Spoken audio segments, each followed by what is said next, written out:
Salut à tous, bienvenue à nouveau dans la chaîne. Dans ce tutoriel, nous allons essayer de comparer les calculs manuels faits dans les vidéos précédentes avec les résultats du robot structural analysis. De cette poutre hyperstatique et une poutre continue sur deux appuis.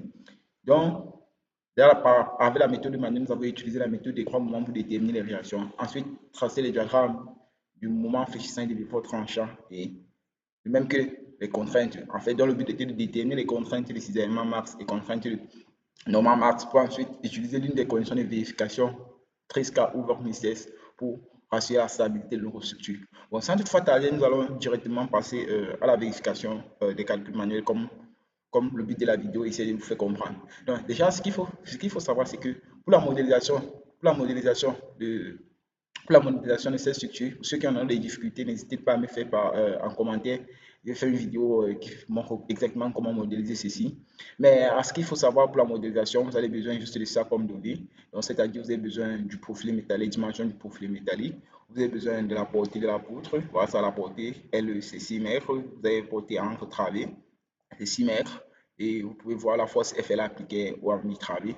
Donc, et vous pouvez également voir les chargements.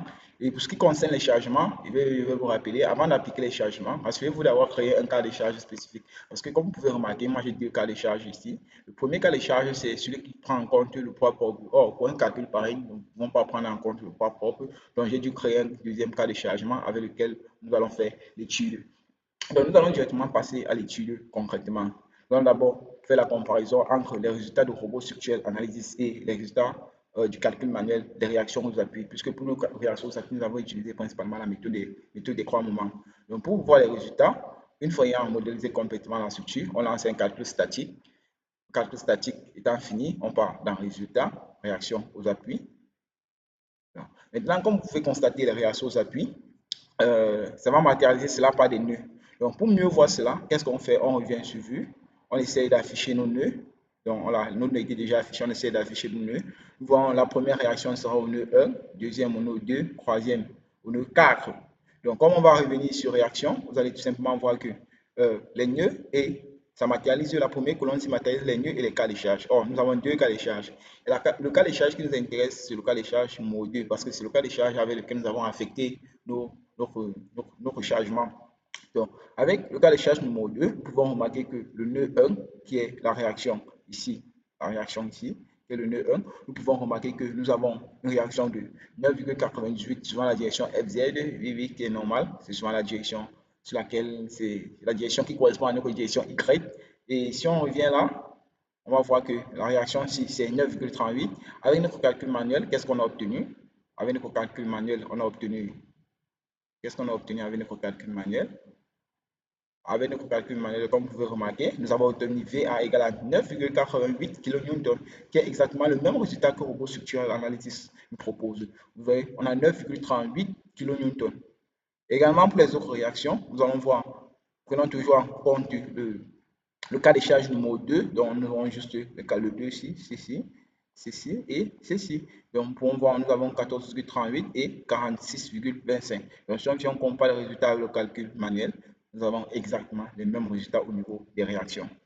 Donc, nous allons également faire la même chose pour les réactions, pour le diagramme des moments fléchissants et le diagramme des efforts tranchants. Pour les diagrammes des moments fléchissants et les diagrammes des efforts tranchants, nous allons juste sur robot. Qu'est-ce que nous allons faire? Nous partons sur résultats, analyse détaillée. OK. Dans l'analyse détaillée, qu'est-ce qu'il faut savoir? Il faut savoir que l'effort tranchant, c'est souvent la direction FZ et le moment fléchissant, c'est souvent la direction Y. Donc, c'est MY. On va normaliser. Et puis on va appliquer. Voilà, ça va directement nous tracer le diagramme du moment fléchissant et de l'effort tranchant. Et nous allons tout simplement comparer rapidement nos résultats. Donc, si on affiche d'abord uniquement le diagramme de l'effort tranchant, on applique. Bon, vous allez remarquer qu'avec le diagramme de l'effort tranchant, à l'appui, ils ont un effort tranchant positif. Nous, un effort tranchant positif qui est égal à 9,38, qui est égal donc tout simplement à la valeur de la réaction. On appuie ici. Et progressivement, on a une valeur négative ici. Donc, si on vient comparer le calcul manuel, on voit qu'avec le calcul manuel, nous, à l'appui, on a 9,32, oui. Bon, c'est la même valeur que la réaction, donc en principe, c'est juste une de recopie. Donc, on a 9,38 ici également. Donc, mais nous, on a une valeur négative, tandis que Robot Structural Analysis a une valeur qui est matérielle positive. Comme vous avez dit dans les vidéos les plus précédentes, la convention des signes est très importante lorsque vous faites un calcul en RDM. Donc, ce qu'il faut savoir ici, c'est tout simplement que Robot Structural Analysis utilise la convention des signes anglaise, la convention des signes britannique. Alors, nous, contrairement, nous avons utilisé la convention des signes française. C'est donc pour laquelle nous avons des résultats avec des signes concrets. Donc, ici, en appui, nous avons une réaction de 20,62. Qu'est-ce que Robot Structural Analysis nous dit? Oui, il a un résultat de moins 20,62. Donc, nous avons exactement les mêmes résultats pour ce qui concerne les faux tranchants et juste des signes concrets. Donc maintenant, nous allons aussi faire une comparaison sur les résultats du moment infléchissant. Donc là, on va décocher FZ activé MZ, MY, on va normaliser et puis on applique. Donc, comme vous pouvez remarquer, on va d'abord directement remarquer que les valeurs en rouge matérialisent les valeurs maximales, les valeurs en vert matérialisent les valeurs minimales. OK? Et les valeurs maximales, comme vous pouvez constater, on peut directement le comparer au calcul manuel. Comme valeur maximale avec Robot Structural Analysis, nous avons 43,13. Mais avec notre calcul manuel, nous avons eu 43,14 kN par mètre. Donc, ça veut dire que nous avons exactement le même résultat que Robot Structural Analysis. Les résultats sont très, très similaires. Et le moment infléchissant est Mars, exactement au nœud croissant. OK? Et sa valeur min est au nœud 2, moins 33,75 kN par mètre. Et de même, avec le calcul manuel, nous avons 33,72. Oui, c'est également négatif, c'est la valeur min. OK? Donc, même le diagramme de moment infléchissant est similaire. Nous avons les valeurs max très, très similaires au dixième près. Les résultats sont exacts au dixième près. Nous allons directement comparer les valeurs des contraintes également. Bon, déjà, pour ce qui s'agit des contraintes, OK, Robot Structural Analysis ne va pas, pour ce module de calcul, Robot Structural Analysis ne va pas nous faire un diagramme de contraintes sur la section. Il va nous faire un diagramme de contraintes linéaire. Bon, on peut rapidement interpréter cela, mieux voir cela à travers une simulation. Donc, comme vous allez voir, pour la contrainte normale, en flexion, vous allez voir, on a X max, on a X min. OK. Le X max, ça veut tout simplement dire que ça va aller sur la section. Donc, ça, c'est pour ce qui concerne le moment fléchissant. Donc, juste la flexion seule. Comme n'importe quelle flexion simple, ça veut tout simplement dire que les contraintes normales vont naître du moment fléchissant. OK. Donc, quand vous voyez normal flexion seule, X max et X min. X max, ça veut tout simplement dire quoi? Le diagramme de contrainte sera sur toute la longueur de la structure. Et qu'est-ce que ça fait? Ça passe sur la section de la structure, ça prend tout simplement la valeur max et ça récolte toutes les valeurs max de chaque section de la structure en fonction des changements du moment de flexion. OK? Donc, si on essaie d'appliquer ça, X max, on normalise, vous allez voir un diagramme comme celui-ci. OK? Qui n'est pas un diagramme sur la section, mais qui est un diagramme qui nous donne quand même notre contrainte normale maximale. Et comme vous pouvez remarquer, nous avons notre contrainte normale maximale ici. Ici, on affiche aussi également le diagramme du moment fléchissant pour mieux voir cela, pour mieux apprécier les données. Vous allez également voir que lorsqu'on a un moment fléchissant max, on a également une contrainte normale max. Et notre contrainte normale max est égale à 180,1 mégapascal. OK?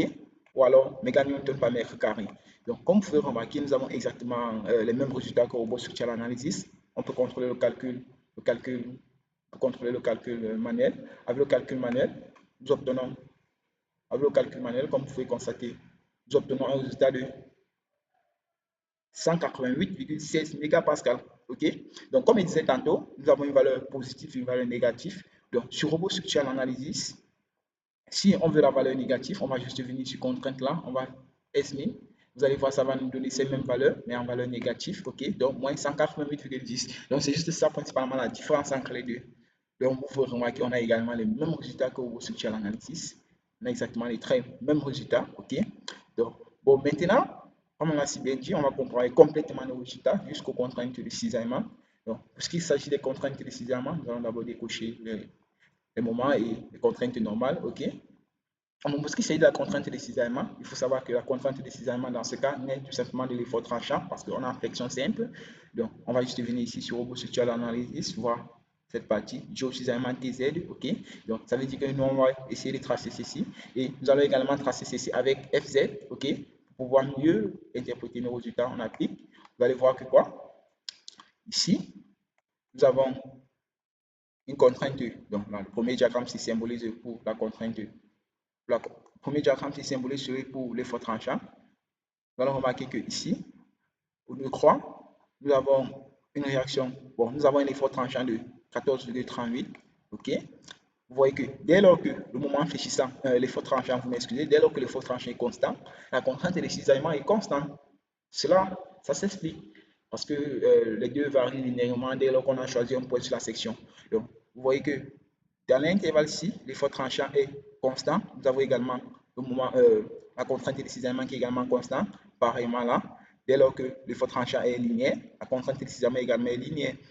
Donc maintenant, nous allons comparer les valeurs max. OK? Vous remarquez que pour au nœud croix, ok, nous avons deux valeurs possibles. On a une valeur à gauche et une valeur à droite. La valeur à gauche, c'est 25,62 qui correspond directement à la valeur max de la contrainte de cisaillement, qui est celle que nous avons prise en compte. Parce que nous prenons la valeur max au nœud. Ok. Lorsqu'on prend ces valeurs, on calcule. On remarque tout simplement que ça nous donne une contrainte de cisaillement de 15,14. Ok. On va essayer de comparer avec notre calcul manuel. Avec notre calcul manuel, qu'est-ce qu'on a eu? Avec un manuel calcul manuel, nous avons également 15,14 pour ce qui concerne la contrainte de cisaillement. OK? Donc, on a exactement les mêmes résultats. Et comme vous pouvez voir ici, vous pouvez mieux voir le diagramme de contrainte sur la section.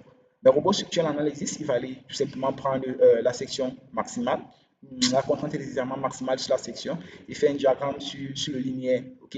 Donc là, voici le diagramme sur la section qu'on a fait avec le calcul manuel. Pour ceux qui n'ont pas vu la vidéo, il y a le lien en description, vous pouvez contacter. OK? Donc, comme vous pouvez remarquer, nous avons fini la comparaison avec le calcul manuel et le calcul fait avec Robot Structural Analysis. Merci pour votre aimable compréhension. Si vous avez aimé la vidéo, likez, partagez. N'hésitez pas à vous abonner à la chaîne. Merci bien.